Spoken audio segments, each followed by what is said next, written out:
Hi folks, hope you're okay today. I just want to share a few thoughts concerning Antony Flew. I just read a paper by Peter S. Williams called A Change of Mind for Antony Flew, www.arn.org docs William pw Antony Flew.htm. So this is the source of my article. And Flew in his book, the reference is excuse me, is a reference 22 of Peter S. Williams. But Williams says, following up on the Verghese connection through more light on Flew's thinking, in his review of Verghese's book, Flew refers to a point made in an introduction for a possible new and final edition of My God and Philosophy. Flew says, first, a substantial case of agreement.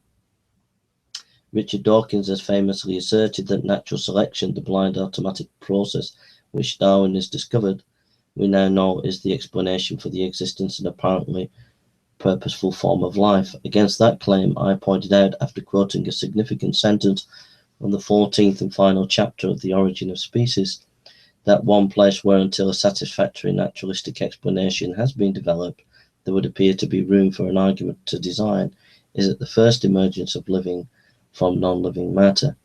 And unless that first living matter already possessed the capacity to produce itself genetically, there will still be room for a second argument to design until a satisfactory explanation is found for its acquisition of that capacity. You have in your book deployed abundant evidence indicating that it is likely to be a very long time before such naturalistic explanations are developed, even if there would be.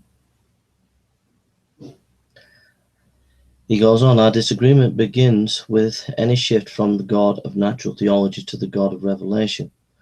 For the writings of Aristotle, which ultimately supplied Aquinas with most of his arguments for the existence of his God, contain no definition of the word God, and no concept of an omniscient and omnipotent personal being, unceasingly observed human thought and human conduct, much less a concept of a being demanding our obedience and threatening us with an eternity of extreme torture for what he insists on perceiving as our unsatiated and unforgiven disobedience. So the five Aristotelian arguments which Aquinas famously offered as proofs of the existence of Christian God are surely today more appropriately to be seen as arguments for the existence of Spinozic or deistic God of nature, who of which leaves nature and its creatures, including its human creatures, entirely to their own devices. The nearest which Aristotle ever came to the God or gods of Christianity or Islam was when the Nicomachean Ethics in 10:18:8, he argued that if it's generally believed not God but the gods exercise some superintendence over human affairs,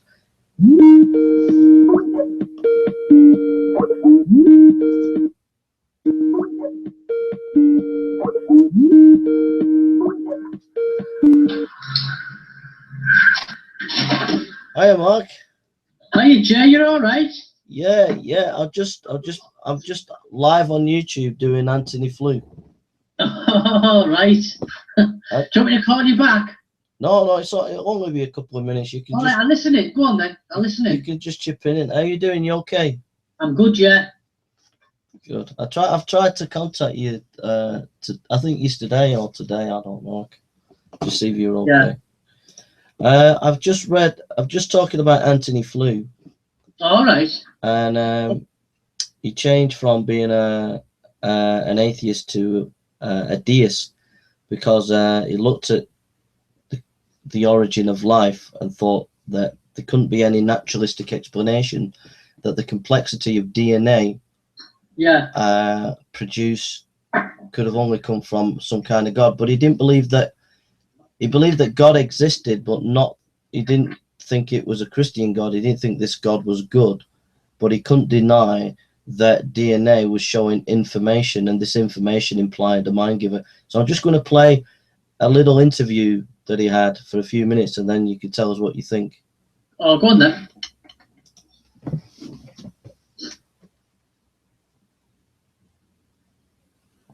coming on in a minute.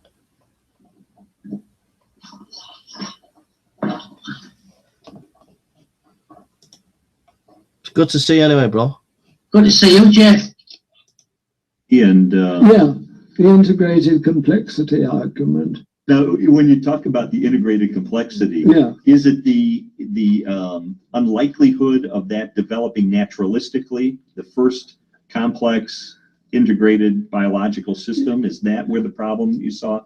Well, yes, because after all, there is a problem about even of physical nature. There's a, it's if the integrated complexity of the physical world is a good reason, as Einstein clearly thought it was, of believing that there was an intelligence behind it, then this argument applies a fortiori with the inordinately greater integrated complexity of the living world. It seems to me this is just obvious that that argument is much stronger now. And this was one of the factors that led you to conclude there must be an intelligence. Yeah. It was accepting Einstein, who after all was the person who was qualified to judge, and seeing that a fortiori this applied, where of course Einstein didn't have any authority at all and wasn't inclined reasonably enough to talk about it. What do you think, Mark? I'll play a bit more in a minute. Can we go on for a few minutes with it? Yeah, of course, yeah. What did you think of that? I think it was great. I remember reading, watching an interview with Richard Dawkins, Yeah. And he had totally respect for Andrew Flew. Yeah. And he was absolutely flabbergasted how he turned from belief, Yeah. Because I know he was like really that respect, wasn't he? He was really like Dawkins, wasn't he? Yeah. With his same kind of mindset. But it goes back to this intelligence in design, isn't it? Yeah. And you can't escape from it. So, but it's only like one step, isn't it? It's like a deist may believe in God. Yeah. But it's not enough just to believe in God. The next question is, well, what kind of God? Yeah. And that's where Christianity comes in, because God is a revealing God. He's revealed himself fully through Christ, and obviously through the scriptures as well. So natural theology can only take you so far. Natural nature can tell you there is a God. Yeah. But it can only tell. It can't tell you much about his character or his attributes. That's where we need scripture. And because God is a revealing God. So yeah, so I think of that. I agree to a part, but I think that I don't know what you think, but if he's saying that he believes that DNA shows information and this information implies a mind. Yeah. And so he believes there is a God, but then he goes on to say, if you read the paper, there's a paper by Peter S. Williams, A Change of Mind for Antony Flew, is a Christian philosopher, and he just notes that Antony Flew says that and we'll get onto it in a second, that God is not good. Who says that, Jay? Antony Flew. He believes there is a God, because if you look at information shows a mind, and he thinks that must be a God. But he believes if there is a God, he's not good because of the problem of evil. But yeah. I agree with you that we can't know God unless God has revealed himself. But I think that if DNA shows information, then it shows there is a mind, like a mind behind that. Then doesn't a mind imply personhood? Yeah. And if there's personhood, don't ideas about personhood go with that as well? Like, couldn't you deduce that if like DNA shows information, and then information implies a mind, which implies a personhood, then if you go back to the DNA, couldn't you imply that there is goodness? Is that the kids?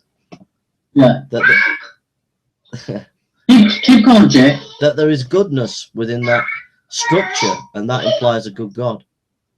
Like, you could imply personal things about God from that structure, or is that going too far?